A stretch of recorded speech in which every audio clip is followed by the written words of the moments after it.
দর্শক আমন্ত্রণ যমুনার বিশেষ আয়োজন doctors on call presented by BRB hospitals লিমিটেডে। আপনাদের স্বাস্থ্য বিষয়ক নানান প্রশ্ন আর সেসবের তাৎক্ষণিক সমাধান নিয়ে আমাদের এই আয়োজন। আপনাদের সাথে পুরো আয়োজন জুড়ে সাথে আছি আমি ডাক্তার সিদ্রা ইকবাল। আমাদের এই আয়োজনে থাকছেন দেশবরেণ্য আর আধুনিক চিকিৎসা বিজ্ঞানে দক্ষ চিকিৎসকরা। আজ আমাদের আলোচনার বিষয় হৃদরোগে করণীয়। এই বিষয়ে কথা বলবার জন্য আমাদের সাথে আছেন ডক্টর অর্ণব কুমার চৌধুরী।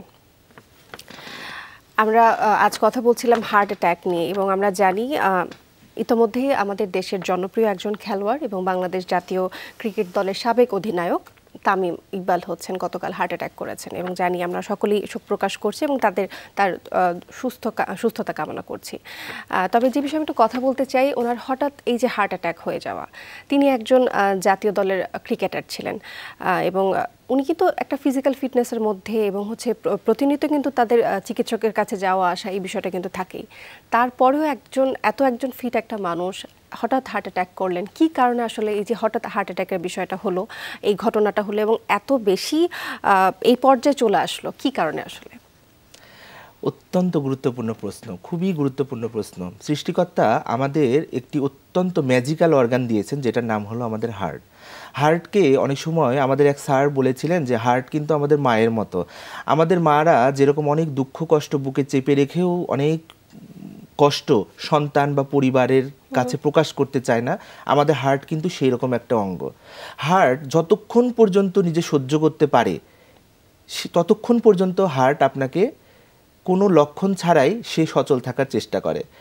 হার্টের রক্তনালীগুলো মূলত প্রধান দুইটি, রাইট সাইডে একটা রাইট করোনারি আর্টারি এবং লেফট সাইডে left coronary artery. Left coronary artery দুইটা ব্রাঞ্চ, এলএডি এবং এলসিএক্স। এই যে তিনটি মূল রক্তনালী, এই রক্তনালীগুলো সৃষ্টিকর্তা অপার মহিমা দিয়ে তৈরি করেছে। এই রক্তনালীগুলো 80-90% ব্লক না হয়ে যাওয়া পর্যন্ত কোনো ধরনের সিমটম প্রকাশ করে না। বললাম না আমাদের মায়ের মতো, যে আমাদের মারা যেরকম শত দুঃখ কষ্ট চেপে রেখেও সন্তানের বা তার পরিবারের কাছে কোনো তার কষ্টের কথাটা প্রকাশ করে না, হৃৎপিণ্ড কিন্তু এই রক্তনালীগুলো 20%, 30%, 40%, 50%, 60%, 70% পর্যন্ত ব্লক হয়ে গেলেও কিন্তু কোনো সিমটম প্রকাশ পায় না। হার্ট অ্যাটাকের জন্য 80-90% ব্লকেজ হতে হবে না, হার্ট অ্যাটাকের জন্য হতে হবে 100% ব্লকেজ। আচ্ছা, তার আগে থেকেই ছিল 80-90% ব্লকেজ এবং এইটা হঠাৎ করে এই যে সরু রাস্তা দিয়েও রক্ত যাচ্ছিল, তার কিন্তু কোনো ধরনের সিমটম ছিল না। তিনি হয়তো কোনো শারীরিক পরিশ্রম করেছে, হঠাৎ করে বা কোনো না কোনো কারণে এই সরু রাস্তা দিয়ে যাওয়ার সময় রক্ত জমাট বেঁধে গিয়েছে। রক্ত জমাট বেঁধে গিয়ে যখন এই জায়গাটা 100% ব্লক হয়ে গিয়েছে, তখনই কিন্তু শুধুমাত্র প্রকাশ পেয়েছে। যখন এই 100% ব্লক হবে তখনই সেটাকে আমরা বলবো হার্ট অ্যাটাক বা মায়োকার্ডিয়াল ইনফ্রাকশন। তার আগে কিন্তু বলবো না।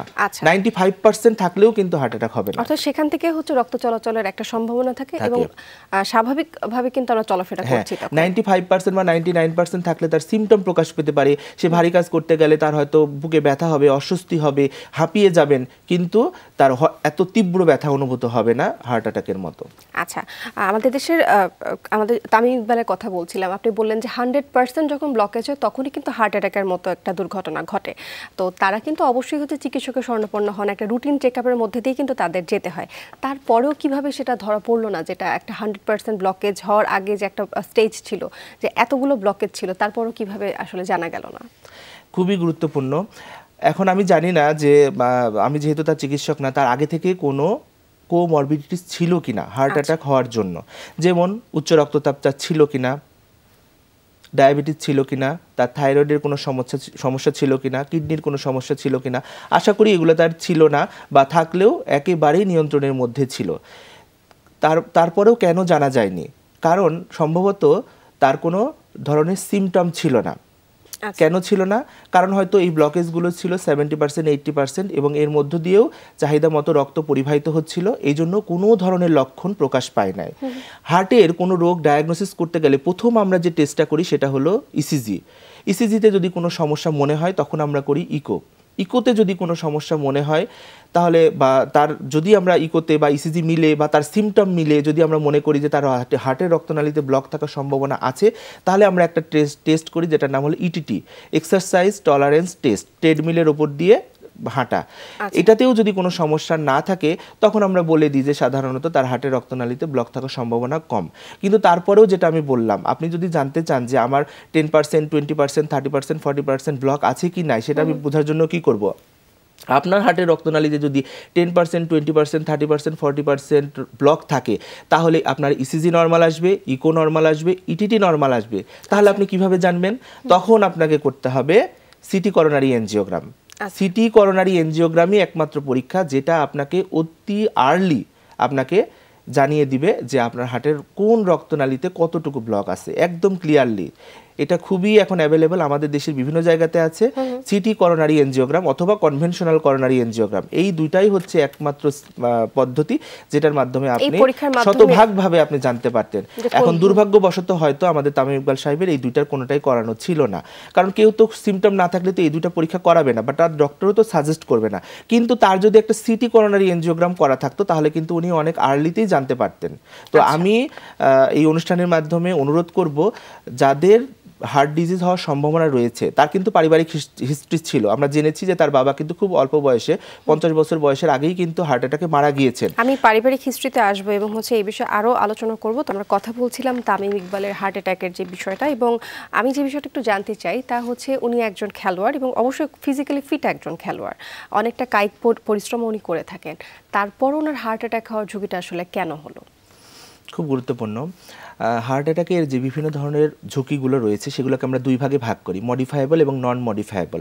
যেগুলো মডিফায়েবল সেগুলো সম্পর্কে আমরা অনেকেই জানি। যদি কারো উচ্চ রক্তচাপ থাকে, ডায়াবেটিস থাকে, রক্তে কোলেস্টেরলের পরিমাণ যদি বেশি থাকে, তার ওজন যদি বেশি হয়ে থাকে, তার যদি অবস্ট্রাকটিভ স্লিপ অ্যাপনিয়া থাকে, সেগুলো থেকে হতে পারে। কিন্তু যেগুলো নন মডিফায়েবল, যেটা আপনি কখনোই চেঞ্জ করতে পারবেন না, একটি হলো বয়স, একটি হলো যে মহিলাদের তুলনায় পুরুষদের এটা বেশি হয়ে থাকে। আর তার ক্ষেত্রে সবথেকে স্পেসিফিক যেটা আমি সোশ্যাল মিডিয়া থেকে জানতে পেরেছি যে তার ফ্যামিলি হিস্ট্রি ছিল, family history of premature coronary artery disease. খুব কম বয়সে যাদের হার্টের রোগের সম্ভাবনা রয়েছে বা হার্ট অ্যাটাকের হিস্ট্রি রয়েছে পরিবারে, মায়ের বংশের বা বাবার বংশের, চাচা ফুপুদের মধ্যে, অথবা তার খালা বা মামাদের মধ্যে। তামিম ইকবালের বাবা খুব অল্প বয়সে কম বয়সে মারা। প্রিম্যাচিউর করোনারি আর্টারি ডিজিজের কিন্তু একটা সংজ্ঞা রয়েছে। পুরুষদের ক্ষেত্রে কেউ যদি 55 বছরের আগে আক্রান্ত হয়ে থাকে সেটাকে আমরা বলবো প্রিম্যাচিউর, মানে তার বয়সের তুলনায় অনেক আগে। এবং মহিলাদের ক্ষেত্রে 60 বছরের আগে যদি কেউ এই হার্ট অ্যাটাক বা করোনারি আর্টারি ডিজিজে আক্রান্ত হয়ে থাকে সেটাকে আমরা বলবো প্রিম্যাচিউর করোনারি আর্টারি ডিজিজ। এবং এই ফ্যামিলি হিস্ট্রিটা অত্যন্ত গুরুত্বপূর্ণ। অর্থাৎ প্রত্যেকটা খেলোয়াড়ের জন্য কিন্তু এখন এই পরামর্শটা থাকবে, প্রত্যেকের ফ্যামিলি হিস্ট্রিটা কিন্তু দরকার। ফিজিক্যালি ফিট থাকলেও, দেখতে ফিজিক্যালি ফিট থাকলে আসলে তাদের হার্ট ডিজিজের একটা ঝুঁকি কিন্তু থেকেই যায়। এবার একটু জানতে চাই, তামিম ইকবাল যখন হার্ট অ্যাটাকে আক্রান্ত হন, হাসপাতালে নেবার পরে প্রায় 22 মিনিট তাকে সিপিআর দেওয়া হয়েছে। তো সিপিআরটা আসলে কি, সর্বসাধারণের জন্য একটু আপনার কাছ থেকে জানতে চাই যে সিপিআরটা আসলে কিভাবে দিতে হয় এবং সিপিআরটা কতটুকু জরুরি, আমাদের প্রত্যেকের জন্য জানা যে সিপিআর আসলে কিভাবে দিতে হয়। অত্যন্ত গুরুত্বপূর্ণ। সিপিআর সম্পর্কে যদি আমি আজকে বলতে চাই তাহলে আমি 1 ঘন্টা 2 ঘন্টাও ক্লাস নিতে পারবো। সিপিআর এর ফুল মিনিং হলো কার্ডিও পালমোনারি রিসাসিটেশন। অর্থাৎ হার্ট যখন হার্ট অ্যাটাকের পরে বা যে কোনো কারণে হঠাৎ করে স্টপ হয়ে যায়, আমরা কিন্তু সোশ্যাল মিডিয়ায় এরকম কার্ডিয়াক অ্যারেস্টের বিভিন্ন ভিডিও দেখেছি। কিছুদিন আগে দেখলাম এক তরুণী বিয়ের অনুষ্ঠানে হঠাৎ নাচতে নাচতে হঠাৎ করে পড়ে গেলেন এবং সেখানেই কিন্তু তিনি মারা গেলেন। ওই সময় কিন্তু তার হয়েছিল কার্ডিয়াক অ্যারেস্ট। ওই সময় যদি তাকে ইফেক্টিভলি সিপিআর দেওয়া যেত তাহলে কিন্তু উনি ওই যাত্রায় হয়তোবা বেঁচে যেতেন। আচ্ছা। এবং তামিম ইকবালও কিন্তু এই সিপিআর এর জন্য বেঁচে গেলেন। তাহলে এই জিনিসটা আমাদের আপামর জনগোষ্ঠীর সবার জানা উচিত, কারণ এই জিনিসটা সবারই হতে পারে। এবং হার্ট যখন সাডেনলি স্টপ হয়ে যায় সেটাকে আমরা বলি কার্ডিয়াক অ্যারেস্ট। হার্ট কিন্তু স্টপ হয়ে যাওয়া মানেই সাথে সাথে যে মৃত্যু তা কিন্তু না। আমরা কিন্তু আমাদের হাতে 4 থেকে 5 মিনিট সময় পাবো, কারণ হার্ট বন্ধ হয়ে যাওয়া মানে আমাদের সার্কুলেশন স্টপ হয়ে যাওয়া। আমি এই বিষয়ে আরো বিস্তারিত শুনবো, একজন দর্শক আমাদের জন্য অপেক্ষা করছেন, ওনার প্রশ্নটি নিয়ে নিই। দর্শক, কে বলছিলেন, কোথা থেকে বলছিলেন, নাম বলে প্রশ্ন করুন। আমি হৃদয় বলছিলাম দিনাজপুর থেকে। জি দর্শক, শুনতে পাচ্ছি, আপনার প্রশ্নটি করুন। না, আমার বুকের ডান দিকে মাঝে মাঝে আর কি হৃদকম্পন হয়, বুঝতে পারি আমি। জি, এটা কি কোনো লক্ষণ কি হার্টের জন্য? আপনার আর কোনো প্রশ্ন আছে আমাদের দর্শকের কাছে? ধন্যবাদ দর্শক। আপনার বয়সটা কত প্লিজ? আমার বয়স 28। আচ্ছা, আমরা বলে থাকি সে সাধারণত 28 ইয়ার্স ওল্ডে হার্টের কোনো সমস্যা হওয়ার সম্ভাবনা খুব কম, একেবারে যে হবে না তা কিন্তু নয়। আপনাকে আগে দেখতে হবে যে আপনি যেটা বললাম যে আপনার পরিবারে মানে আপনার বাবার বংশের অথবা মায়ের বংশের কেউ কম বয়সে হঠাৎ করে হার্টের কোনো সমস্যায় আক্রান্ত হয়েছে কিনা, বা আপনি যে স্পেসিফিক্যালি বললেন যে হৃদকম্পনটা বুঝতে পারেন, এটাকে আমরা বলতে পারি প্যালপিটেশন। প্যালপিটেশন যদি হয়ে থাকে তাহলে এটার মানে আপনি যদি এখন জানতে চান যে এটা হার্টের জন্যই হচ্ছে কিনা, বা আপনি কোনো মানসিক অশান্তিতে আছেন কিনা, বা কোনো স্ট্রেসফুল কন্ডিশনে আছেন কিনা, বা থাইরয়েডের কোনো সমস্যা আছে কিনা, এটা জানার জন্য আপনাকে অবশ্যই একজন স্পেশালাইজড চিকিৎসকের কাছে যেতে হবে, যেখানে আপনাকে খুব ছোট ছোট কিছু টেস্টের মাধ্যমে আমরা জানতে পারবো যে এটা আসলে হার্টের জন্য হচ্ছে কিনা। যেমন আমরা একটা ইসিজি করতে পারি, দরকার হলে আমরা একটা ইকো করতে পারি, দুই একটা খুব ছোট ছোট ব্লাড টেস্ট করতে পারি, আপনার হিস্ট্রিটা আমরা খুব সুন্দর করে শুনতে পারি। এগুলো থেকেই আমরা খুব সহজে বলতে পারবো যে আপনার এটা হার্টের জন্য নাকি অন্য কোনো সমস্যার জন্য হচ্ছে। আশা করছি হাতে অথবা ক্যারোটিড এখানে পালস চেক করে দেখবেন হার্ট বন্ধ হওয়ার সাথে সাথে আপনি কিন্তু এখানেও কোনো পালস পাবেন না, এখানেও কোনো পালস পাবেন না, ক্যারোটিড পালসও পাবেন না। সঙ্গে সঙ্গে আপনাকে কিন্তু সিপিআর স্টার্ট করতে হবে। সুন্দর করে রোগীটিকে আপনাকে ফ্ল্যাটভাবে শুইয়ে দিবেন, এবং তার যদি ঘাড়ের নিচে কোনো সাপোর্ট না থাকে তাহলে ঘাড়ের নিচে বা তার পিঠের নিচে একটা সাপোর্ট দেওয়ার চেষ্টা করবেন, এবং সঙ্গে সঙ্গে রোগীর ডান পাশে আপনি বসে এবং শক্ত কোনো জায়গায় রোগীকে একটু শোয়ালে ভালো হয়, তাহলে সাপোর্ট ভালো পাওয়া যায়, নরম জায়গায় শোয়ালে ভালো সাপোর্ট পাওয়া যায় না। বুকের ঠিক মাঝখানে আপনার ডান হাতটা রাখবেন, ডান হাতটা এইভাবে রেখে আঙুলগুলো ফাঁকা করে এইভাবে বাম হাতটা দিয়ে আঙুলগুলোকে লক করতে হবে, এই জায়গাটায় হাতটাকে রাখতে হবে, রেখে তারপরে আপনার শরীরের যত শক্তি আছে সেটা দিয়ে হার্ট যতটুকু জায়গা জুড়ে থাকে, হৃৎপিণ্ডে মানে চেস্টে যতটুকু জায়গা জুড়ে আমাদের হার্ট রয়েছে সেই জায়গাটাকে আমাকে প্রেস করতে হবে, এবং মিনিটে 100 থেকে 120 বার আমরা প্রেস করব, অর্থাৎ প্রতি সেকেন্ডে 2 বার করে চাপ দিতে হবে, এবং চাপটা কিন্তু ইফেক্টিভ হতে হবে, এবং চাপটা কিন্তু খুব মোলায়েমভাবে দিলে হবে না। এবং আমরা দিতে দিতে যেহেতু অভ্যস্ত, এটা একটা ট্রেনিংয়ের বিষয়, এটা ট্রেন দিলে আপনি 2-1 বার প্র্যাকটিস করলে এটা দিতে পারবেন। এটা বলা হয় বইপত্রের ভাষায় যে এটাকে চাপ দিয়ে আমাদের চেস্টের যত থিকনেস তার 1/3 দাবাতে হবে, অথবা 6 ইঞ্চি নিচে নামতে হবে, যাতে ইফেক্টিভ কম্প্রেশন হয়। কারণ ইফেক্টিভ কম্প্রেশন না হলে হার্টে কিন্তু চাপটা পড়বে না, এবং হার্টে যদি চাপ না পড়ে তাহলে হার্টের মধ্যে যে রক্তগুলো আছে সেগুলো কিন্তু আমাদের অঙ্গ প্রত্যঙ্গে প্রবাহিত হবে না। এবং আমাদের মূল উদ্দেশ্য হচ্ছে আমাদের ব্রেনকে প্রথমে সজাগ রাখা, এবং হার্টকে আমি যদি সিপিআর না দিয়ে 4 মিনিটের মধ্যে যদি আমি স্পন্টেনিয়াস সার্কুলেশনটা যদি চালু করতে না পারি তাহলে কিন্তু আমার অলরেডি ব্রেন ডেথ হয়ে যাবে, এবং তারপরে কিন্তু সিপিআর দিয়ে তেমন কোনো একটা লাভ হবে না। অর্থাৎ হার্ট বন্ধ হওয়ার 4 মিনিটের মধ্যেই কিন্তু সিপিআর স্টার্ট করতে হবে। ডক্টর অর্ণব, আমাদের কাছে একদমই 2 মিনিট সময় রয়েছে। আমি একটু জানতে চাচ্ছি, সিপিআর নিয়ে কিন্তু আপনি আমাদের দর্শকদের বুঝিয়ে বললেন যে আসলে 1 মিনিটের মধ্যে প্রায় 100 থেকে 120 বার সিপিআরটা প্রেস করতে হবে, চালু রাখতে হবে, এটা বন্ধ করা যাবে না, এবং 2 মিনিট পর পর এটাকে দেখতে হবে যে আপনার কতক্ষণ আসলে চালু রাখতে হবে। যেমন তামিমের ক্ষেত্রে কিন্তু 22 মিনিট সিপিআর দেওয়া হয়েছিল। এটা কিন্তু যতক্ষণ পর্যন্ত স্পন্টেনিয়াস সার্কুলেশন ফিরে না আসে, এবং আমি যখন হসপিটালে সিপিআর দিব তখন কিন্তু আমার এখানে মনিটর লাগানো থাকবে, মনিটরে আমি দেখতে পারবো যে তার অটোমেটিক রিদম ফিরে আসছে কিনা, ইসিজি হার্টের যে রেট রিদম এগুলো যদি অটোমেটিক্যালি আবার ফিরে আসে তখনই আমি বন্ধ করব, এবং আমি ক্লিনিক্যালি দেখব যে তার হাতের পালস অথবা তার ক্যারোটিড পালস ফিরে এসেছে কিনা। যদি পালস ফিরে আসে, যদি তার সার্কুলেশন স্টার্ট হয়ে যায় তখনই আমি একমাত্র বন্ধ করতে পারবো, এবং 30 বার চাপ দেওয়ার পরে মুখে কিন্তু আম্বো ব্যাগ দিয়ে অথবা মুখের সঙ্গে মুখ লাগিয়ে কিন্তু 2 বার সজোরে ফু দিতে হবে, অর্থাৎ বাতাস দিতে হবে। আচ্ছা, তখনই হচ্ছে কি একটা ইফেক্টিভ একটা রেজাল্ট পাওয়া যেতে পারে।